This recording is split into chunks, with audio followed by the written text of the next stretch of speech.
nosso Evangelho. Nós te batizamos em nome do Pai, do Filho e do Espírito. Feche os teus olhos neste lugar e eleve o pensamento nas alturas, e pela fé toque em Jesus.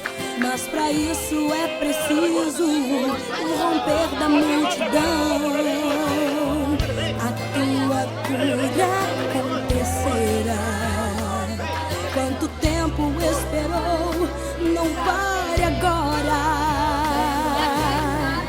Apenas um toque irá mudar o destino de tua vida, a tua história.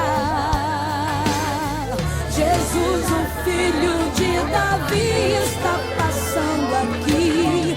Até a orla do vestido dele faz curar, pois a virtude e a unção.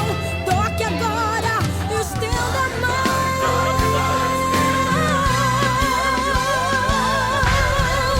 O Todo-Poderoso está aqui.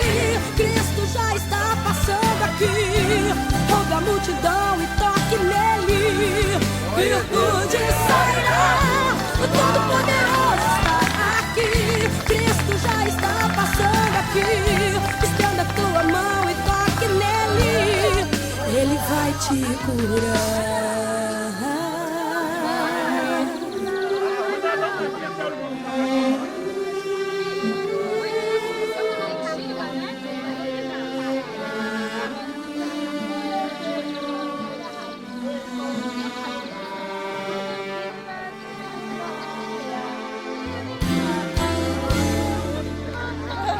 Um certo dia, uma mulher já não tinha esperança, ela chorava.